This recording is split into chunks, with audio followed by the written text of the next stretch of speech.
عین موقع پر جب یہ پہنچ جاتا ہے تو اس وقت جب سامنے بلا اور مصیبت کو دیکھتا ہے اس وقت یہ بھی بچنے کی کوشش کرتا ہے، گائے بیل بھی، گدھا گھوڑا بھی، لیکن پہلے سے ان کو بتانے والا بتا دے، آگاہ کرنے والا آگاہ کر دے، خبردار کرنے والا خبردار کرے، نصیحت کرنے والا نصیحت کرے، تو وہ یعنی اس کے کان پر جو نہیں رینگتی، اس سلسلے میں سنتا ہی نہیں۔ اگر انسان بھی اسی طریقے سے کرے تو اس کی حیوانیت ہے، یہ انسان نہیں ہے، اس وقت یہ حیوانوں جیسا ہے۔ اس لیے قرآن کریم نے یہی لفظ استعمال کیا ہے ان لوگوں کے لیے جب نذیر و بشیر آئے، خبردار کرنے والا آیا، نذیر کے معنی خبردار کرنے والا۔ اللہ جل جلالہ نے رسول اللہ صلی اللہ علیہ وسلم کو بھیجا تو مشرکین نے سنی انسنی کر دی اور بالکل اس کے مذاق اڑایا، ہنسی کی۔ کہاں ہے مصیبت؟ یعنی جب ہم آنکھوں سے دیکھیں گے، اور قرآن پاک میں جگہ جگہ ہے، وہ عذاب لے کر آئی ہے۔ جو عذاب آپ کہہ رہے ہیں، جس کا وعدہ ہم سے کر رہے ہیں کہ وہ عذاب آئے گا، تو وہ عذاب کہاں ہے؟ یہ انسان کی حیوانیت ہے۔ حالانکہ یہی انسان دنیا کے بارے میں دور دور تک سوچتا ہے۔ آپ اندازہ لگائیں کہ یہاں اس کا اصول وہی ہے، پھر یہ انسان بن جاتا ہے۔ اس کا شعور، اس کی عقل، حواس تو اس کے پہلے سے کام کر رہے ہیں۔ اس کا وجدان اور اس کی عقل اور اس کا شعور دنیا کے معاملے میں بہت دور تک سوچتا ہے۔ اگر اس کی نوکری نہیں ہوتی تو نوکری مل جائے، مستقبل کا کیا بنے گا؟ نوکری ہے لیکن کچی نوکری ہے تو کہتا ہے پکی نوکری مل جائے، اس لیے کہ پکی نوکری وہ ساری عمر میرے ساتھ چلے گی۔ پرائیویٹ نوکری ملی ہے تو کہتا ہے سرکاری نوکری مل جائے تو یہ اچھی ہے، فلاں کو سرکاری نوکری ملی، اس کے لیے دوڑ دھوپ اور سعی میں لگا رہتا ہے، اس لیے کہ پرائیویٹ نوکری کا پتہ نہیں کس وقت وہ کہے کہ چاہے وہ ٹیچر ہے، پڑھانے والا ہے، مدرس ہے، کوئی اور ملازمت کرتا ہے، لیکن سرکاری نوکری کہتے سرکاری نوکری ہوتی۔ مکان ہے نہیں، اس کے بارے میں سوچتا ہے مجھے دنیا میں رہنا ہے، اور مکان ہے لیکن کرائے کا ہے، کہتے اپنا مکان مل جائے، اس لیے کہ کرائے کا کچھ پتہ نہیں ہے کہ ایک مہینہ بعد مجھے کہہ دے کہ یہاں سے نکلو، ہمیں ضرورت ہے اس گھر کی، پردیکٹ دنیمش کی۔ اور جب اپنا مکان ہو پھر وہ کچا ہے تو کہتے ہیں پختہ مکان، اتنے پیسے آ جائیں کہ یہ مکان بجائے مٹی کے وہ پکا بن جائے، سیمنٹ کا بن جائے اور کنکریٹ کا ہو جائے، یہی سوچتا ہے۔ پھر جب اس کی دکان ہے تو ایک دکان نہیں دوسری دکان بھی مل جائے، کارخانہ ہے ایک نہیں دوسرا کارخانہ بھی مل جائے، بلکہ میرے بیٹے ہیں 3 تو 3 فیکٹریاں ہوں، اس لیے کہ میرے جانے کے بعد وہ آپس میں لڑیں گے نہیں۔ اتنی دور تک یہ سوچتا ہے کہ آدمی حیران ہو جاتا ہے۔ لیکن یہی انسان آخرت کے بارے میں وہ کہتا ہے کہ پھر دیکھا جائے گا، موت آئے گی تو اسی وقت دیکھا جائے گا، قبر میں جائیں گے تو اسی وقت دیکھا جائے گا۔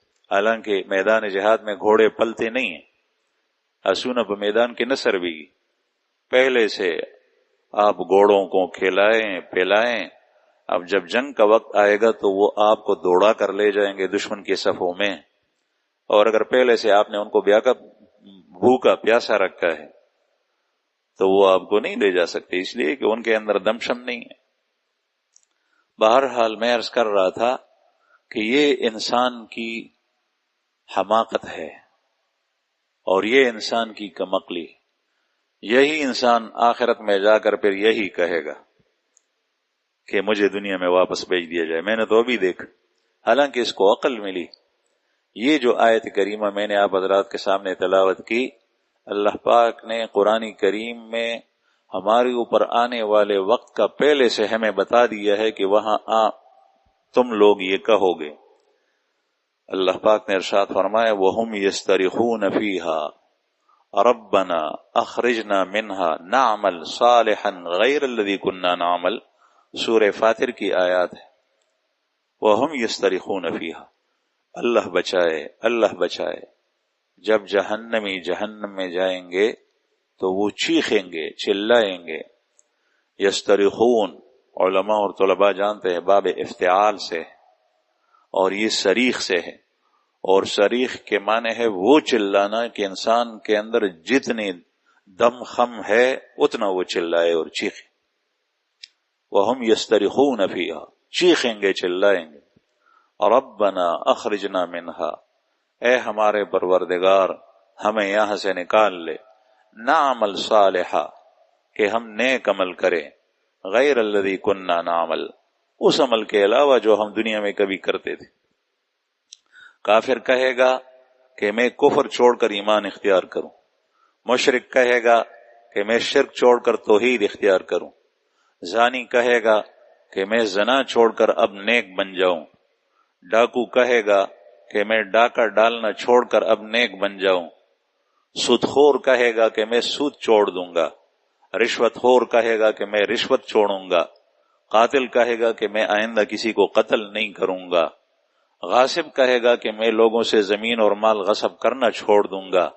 معاملات میں خرد برد کرنے والا وہ یہ کہے گا کہ میں دوسروں کو اپنا حق پورا پورا دوں گا لیکن مجھے واپس بھیج دیا جائے.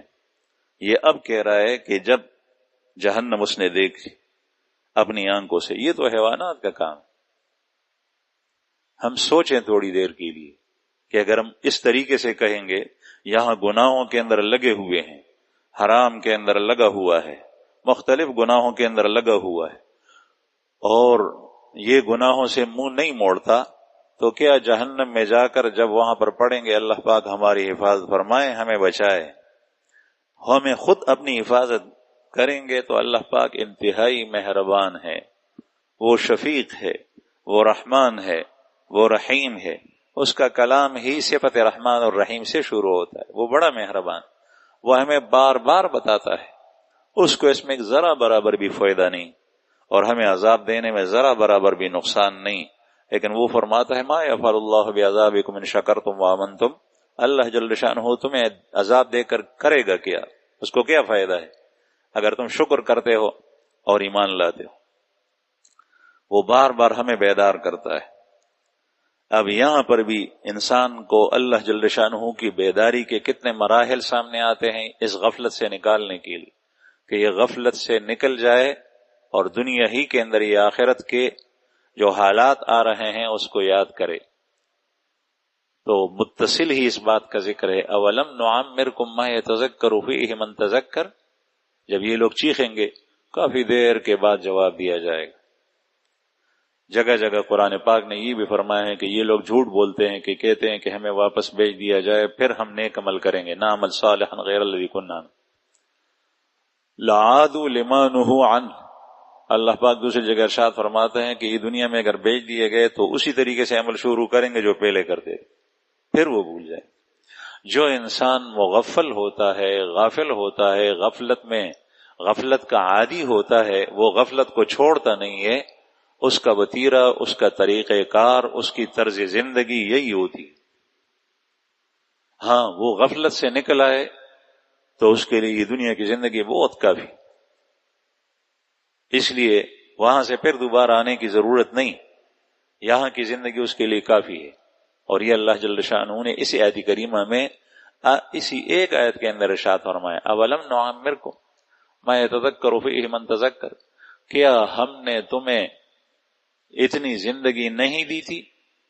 ما یتذکر فیہ من تذکر، جتنی کہ انسان اس میں سوچنے والا.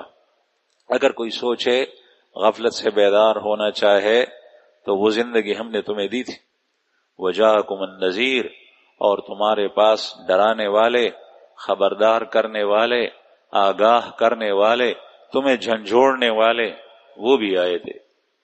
وجاءکم النذیر، تمہارے پاس ڈرانے والے آئے تھے.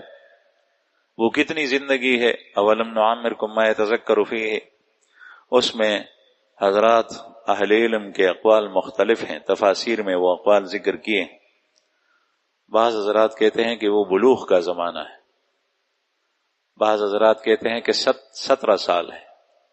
امام زین العابدین رحمہ اللہ جو حضرت علی کرم اللہ وجہہ کے نواسے ہیں اور حضرت حسین رضی اللہ عنہ کے بیٹے ہیں علی ابن حسین ابن علی، وہ فرماتے ہیں کہ وہ 17 سال کا زمانہ ہے۔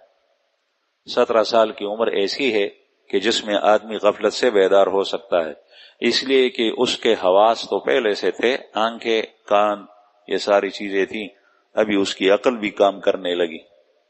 عقل تو انسان کی کبھی کبھی 8 سال میں بھی کام کرنے لگ جاتی، اور بلوغ بھی کبھی کبھی بہت کم عمر میں آتا ہے۔ ایک صحابی ہیں حضرت عمرو بن عاص رضی اللہ عنہ، جب وہ 11 سال کے ہوئے تو ان کی شادی ہوئی، 12 سال کی عمر میں ان کا بچہ ہوا، اور بچہ بغیر بلوغ کے نہیں ہوتا۔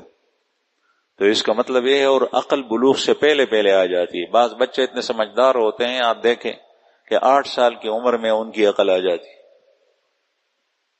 لیکن ان حضرات نے بتایا ہے کہ چلو 17 سال کی عمر، بعض کہتے ہیں 18 سال کی عمر۔ اب آپ میں سے ہر شخص ایسا ہے جس کی عمر 18 سال اس سے زیادہ ہے، بہت کم ہے بچے جس کی عمر 18 سال ہے، 17 سال۔ اس لیے تو یہاں پر آئے ہیں، بات سن رہے ہیں، عقل ہے، عقل کام کر رہی ہے۔ بعض کہتے ہیں 20 سال کی عمر ہے۔ حضرت عبداللہ ابن عباس رضی اللہ عنہ فرماتے ہیں کہ وہ 40 سال کی عمر ہے جس میں اللہ جل شانہ نے اتنی عمر دی ہے کہ اللہ کے ہاں اس کا کوئی عذر قیامت کے دن نہیں چل سکتا۔ بس اللہ تعالیٰ نے پوری طریقے سے اس کو موقع دیا، مختلف مواقع دیا۔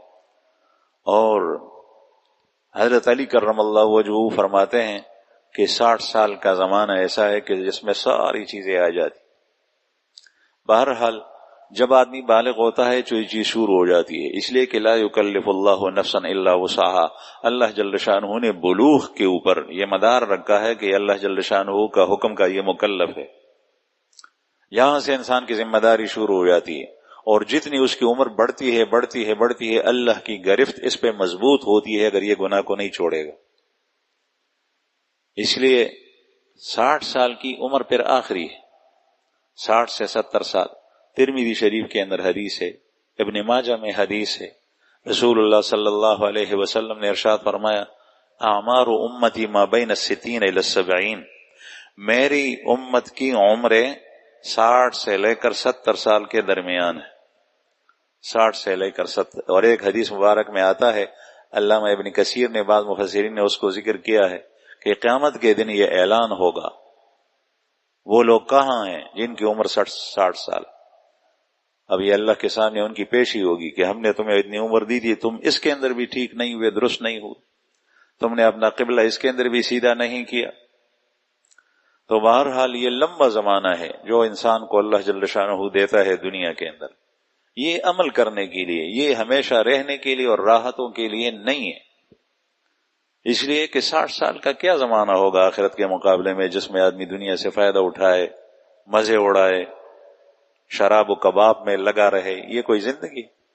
آخرت کی زندگی اس کے مقابلے میں حشر کی زندگی، یہ جو یوم الحشر ہے 50,000 سال کا، وہ دنیا کی زندگی اس ایک دن میں جس میں لوگ کھڑے ہوں گے، حساب کتاب شروع نہیں ہوگا، سخت مصیبت کے اندر لوگ مبتلا ہوں گے، اس کے مقابلے میں دنیا کی کوئی حیثیت نہیں ہے۔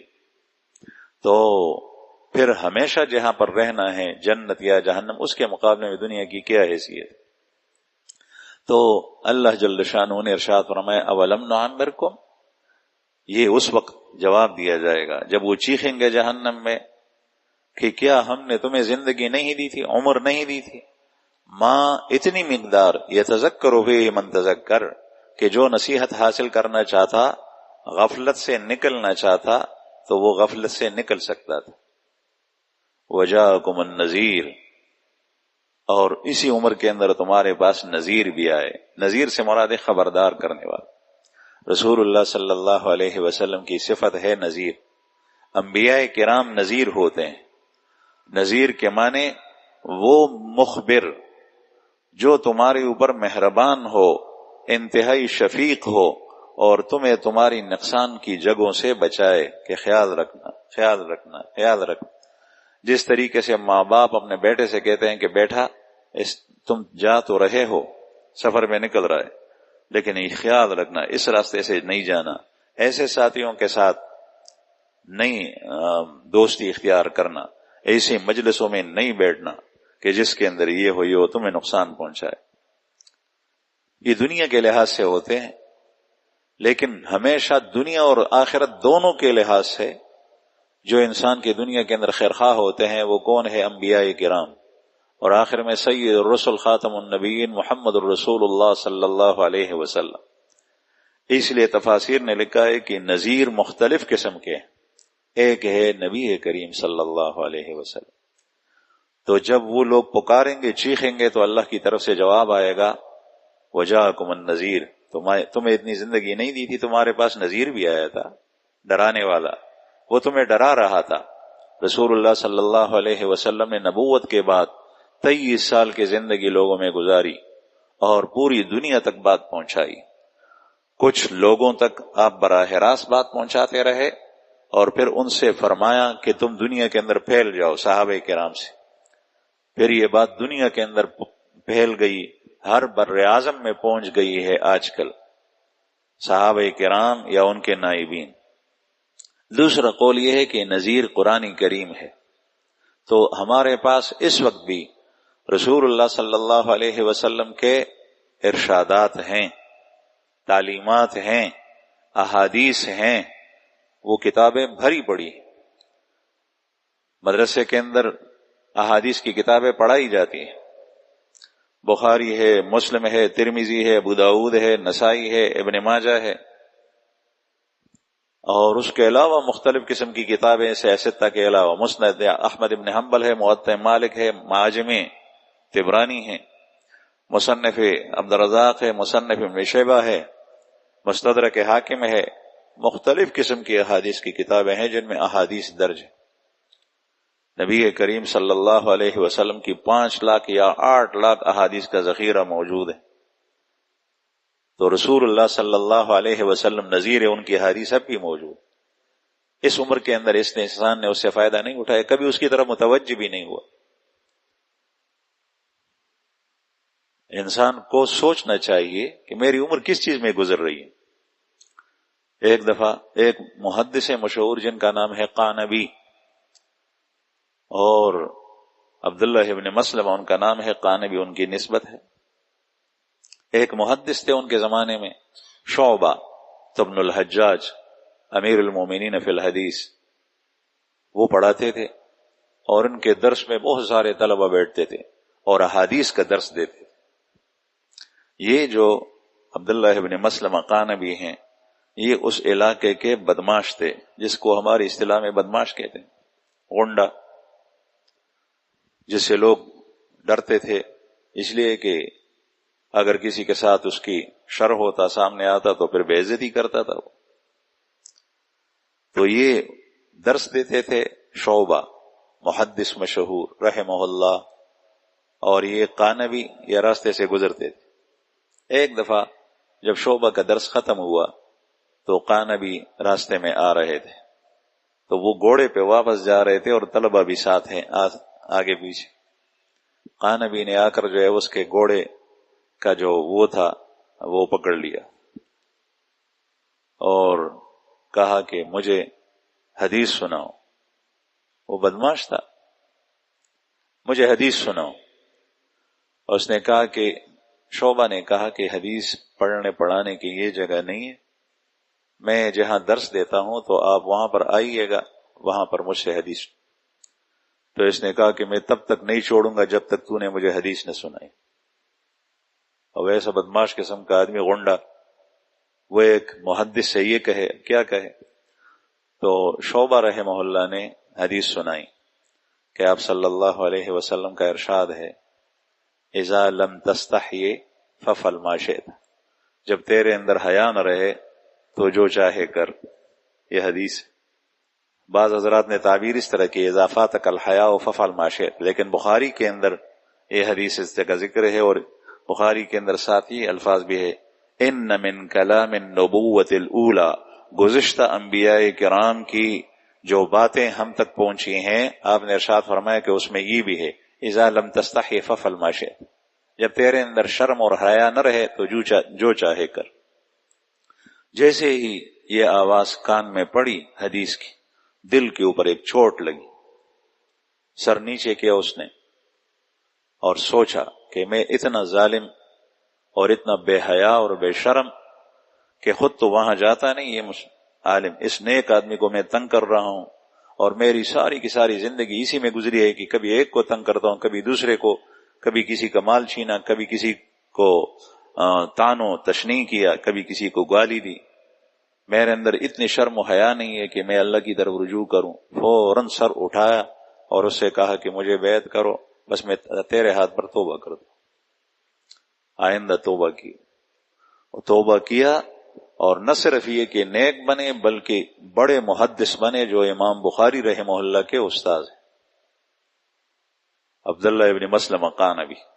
یہ ہے وہ چیز کہ انسان دنیا کے اندر نصیحت حاصل کرے۔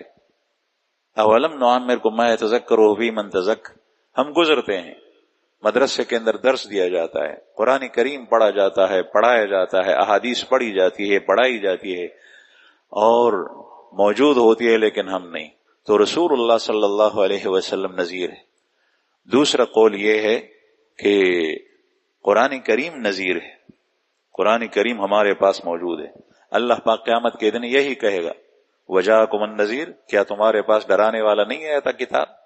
میرا کلام میں نے بھیجا تھا، وہ تمہارے گھروں کے اندر پڑا تھا، وہ تمہاری مساجد کے اندر پڑا تھا، تم نے کبھی اتنی زحمت کی، بڑے ذہین بنے تھے، یونیورسٹی میں پڑھ رہے تھے، کالج میں پڑھ رہے تھے، تمہارے اندر صلاحیتیں تھی، اللہ نے دی ہوئی تھی، تم نے ان چیزوں کو دنیا کی کمائی کے لیے اس پر محنت کی اور اس کو سمجھنے کی کوشش کی، ان فنون کو، ان مضامین کو، ان سبجیکٹس کو، لیکن قرآن کریم کو سمجھنے کی تم نے عمر بھر کوشش نہیں کی۔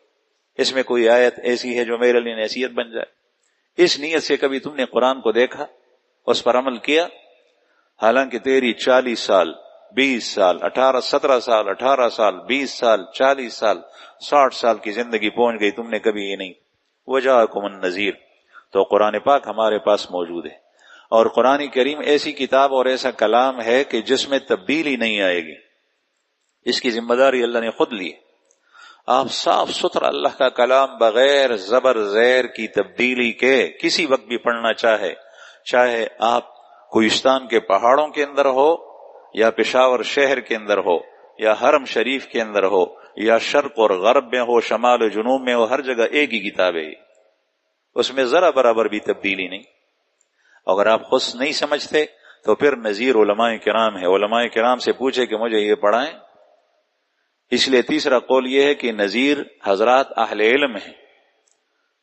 وجاءکم النذیر اولم نعمرکم ما یتذکر فیہ من تذکر وجاءکم النذیر، میں نے تمہیں اتنی زندگی ہم نے نہیں دی تھی کہ تم اس کے اندر نصیحت حاصل کرتے اور تمہارے پاس نذیر آئے تھے، اہل علم آئے تھے، وہ تمہیں سمجھاتے رہے، تمہیں پڑھاتے رہے، تمہیں بتاتے رہے، لیکن تم تکبر و غرور کے ساتھ ان کے پاس سے گزرتے، ان کی طرف کوئی توجہ نہیں دیتے۔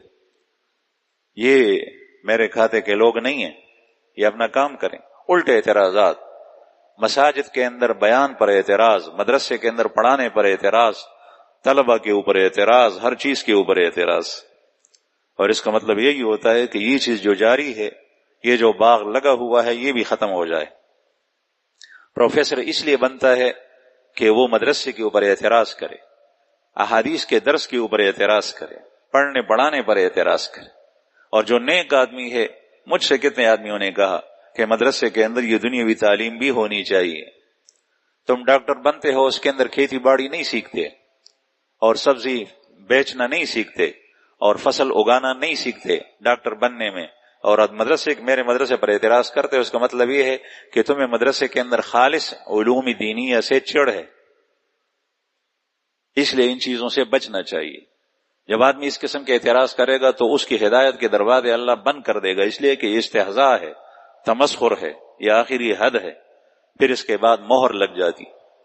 تو تیسری چیز علماء کرام ہے، یہ بھی نظیر کے اندر داخل ہے۔ اس لیے عالم کی بات جب بھی کان میں آئے تو سوچے، بلا نفی اس بات کے، خالی وہ ذہن ہو کہ اس کو لے اپنے دل کے اوپر، اس کو بٹھائے، اس پر عمل کرنا سیکھ، وہ تمہارا خیر خواہ ہے۔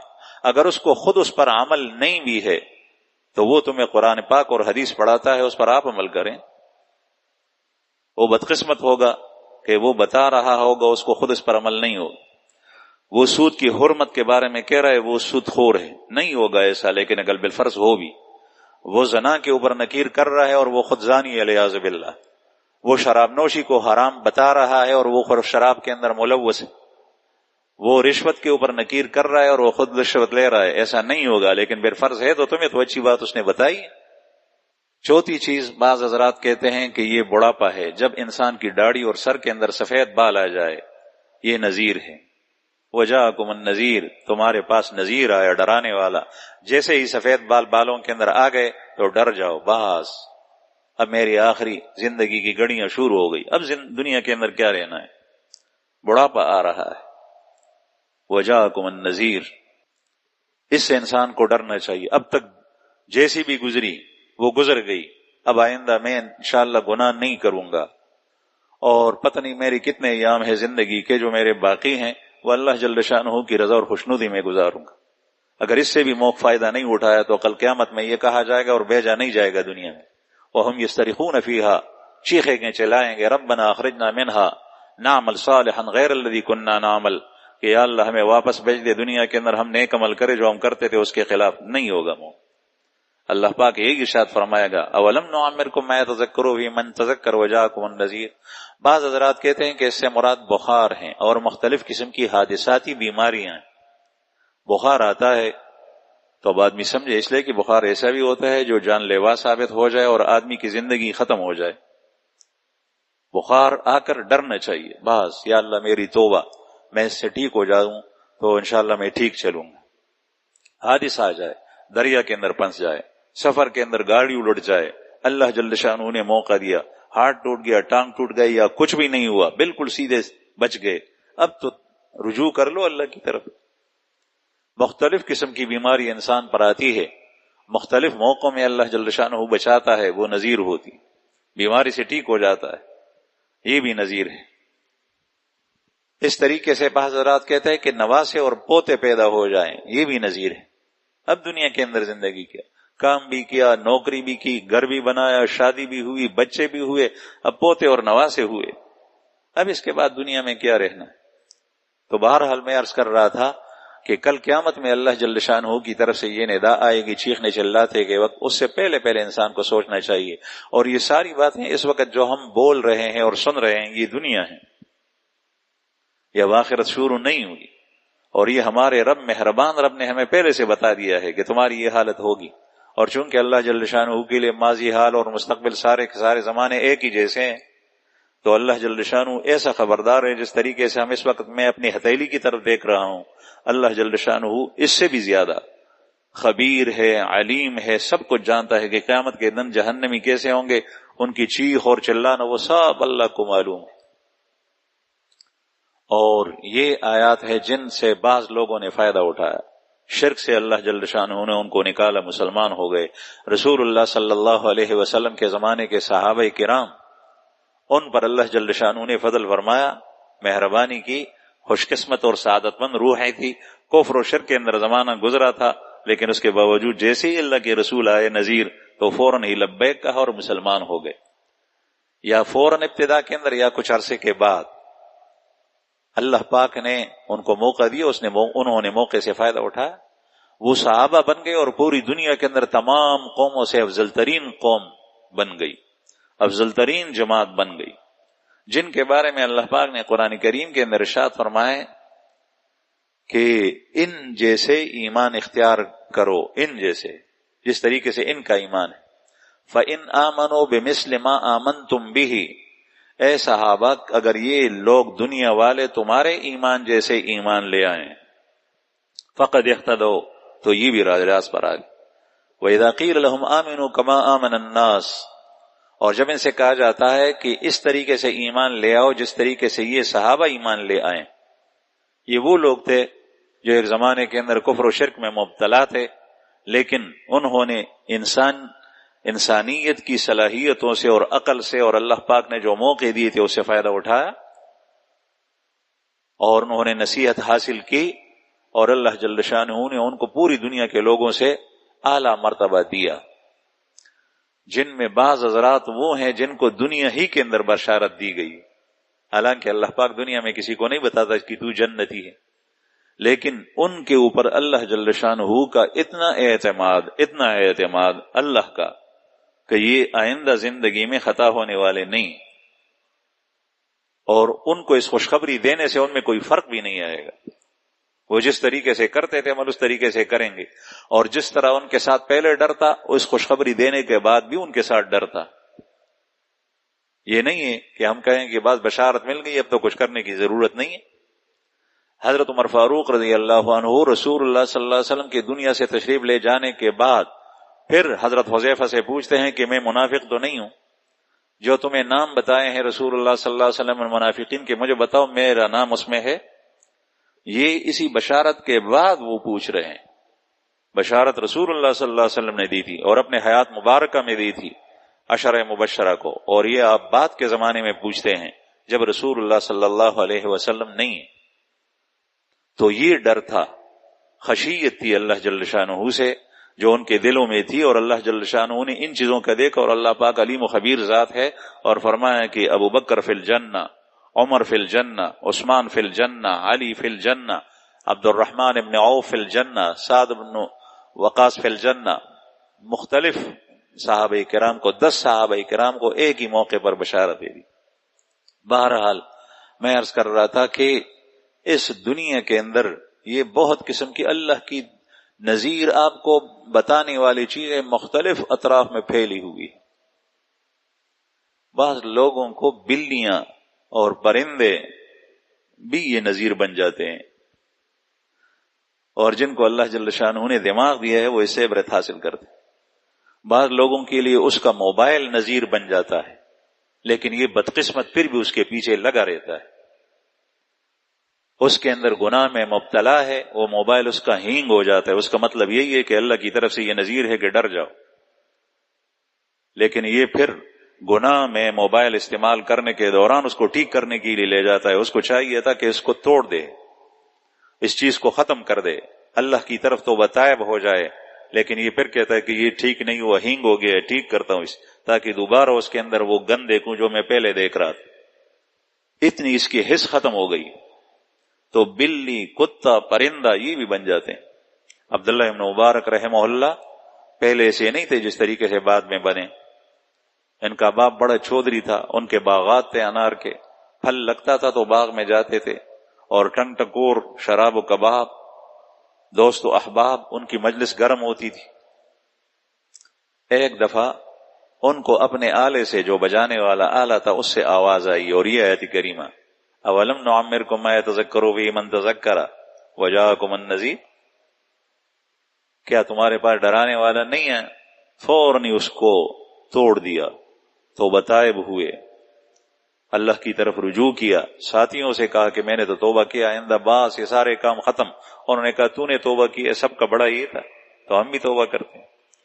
فضیل ابن عیاض رحمہ اللہ بہت بڑے محدث فقیہ ہیں، فقیہ ایسے ہیں کہ سفیان ثوری رحمہ اللہ جیسے فقیہ سے بحث کرتے ہیں حرمین شریفین کے اندر اختلافی مسائل پر، پوری رات گزرتی ہے بحث کرنے میں، ہمیں تو جو کچھ پڑا ہوا ہوتا ہے وہ یاد ہی نہیں رہتا، وہ حضرات اتنے تھے۔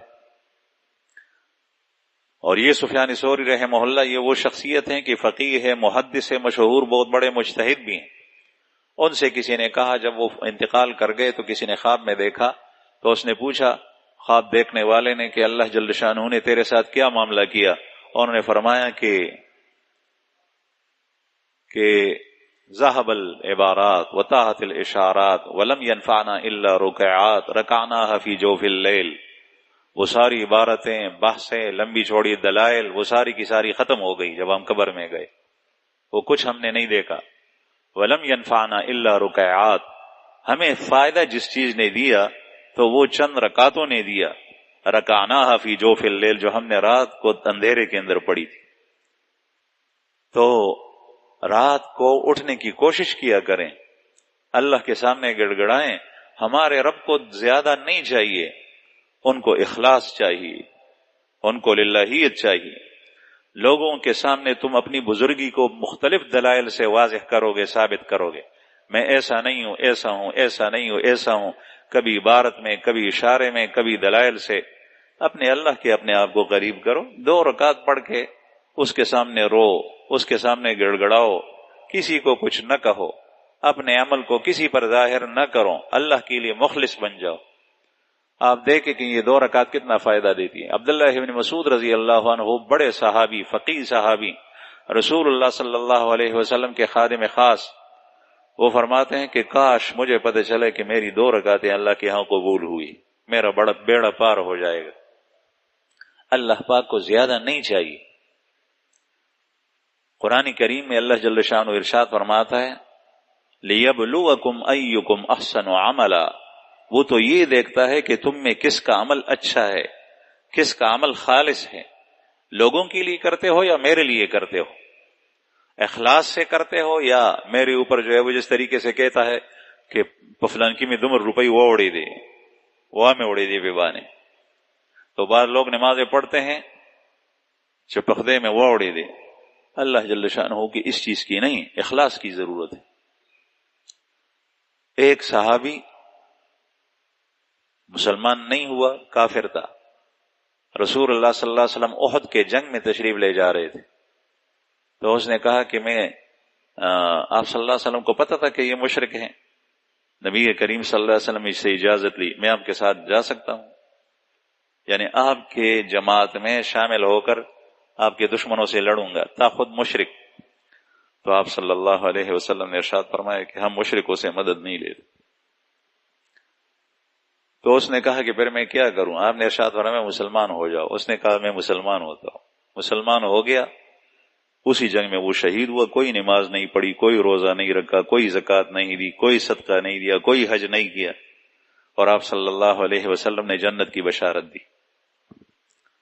تو اللہ تعالیٰ کے لیے اخلاص چاہیے۔ بس میں عرض کر رہا تھا فضیل ابن عیاض رحمہ اللہ، وہ ڈاکو تھے، ڈاکہ ڈالتے تھے اور ڈاکوؤں کے سردار تھے۔ وہ خود بیٹھتے تھے، ڈاکو کو بیچتے کہ قافلہ آ رہا ہے، جا کر لوٹ لو، کوئی کچھ نہیں کہہ سکتا تھا، سارا سامان، دینار، دراہم اور تجارت کا سامان وہ سب لوٹ لیتے تھے۔ تو ایک دفعہ کان کے اندر یہ آواز آئی ڈاکے کے دوران، اولم نعمرکم ما یتذکر فیہ من تذکر وجاءکم النذیر، اب تک وہ وقت نہیں آیا۔ بعض میں وہ دوسری آیت ہے کہ اب تک وہ وقت نہیں آیا کہ اللہ سے ڈر جاؤ،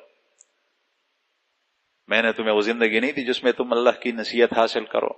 تو فوراً توبہ طائب ہوئے اور پھر سارا مال ان قافلے والوں کو واپس کر دیا، آئندہ کے لیے توبہ کی، اور ساتھی بھی ان کے واپس آ گئے۔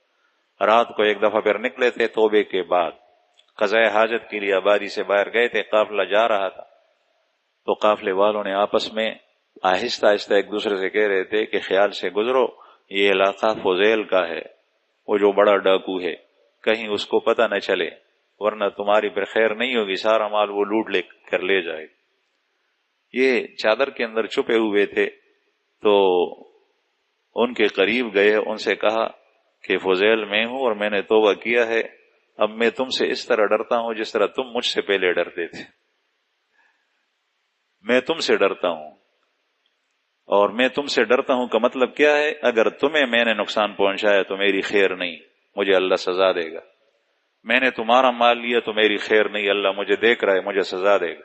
اس کا مطلب یہ، تو میں عرض کر رہا تھا کہ دنیا کے اندر یہ زندگی ویسے گزر رہی ہے ہماری، اللہ پاک ہماری حفاظت فرمائیں، ہمیں اخلاص سے توبہ کرنے کی توفیق عطا فرمائیں، اور ہمیں اللہ کی طرف رجوع کرنے کی توفیق عطا فرمائے۔ پتہ نہیں کتنی زندگی ہے، مختلف قسم کے مناظر سامنے آتے ہیں، اللہ جل شانہ پیش کرتا ہے، وہ ہمارے ڈرانے کے لیے کافی ہوتے ہیں۔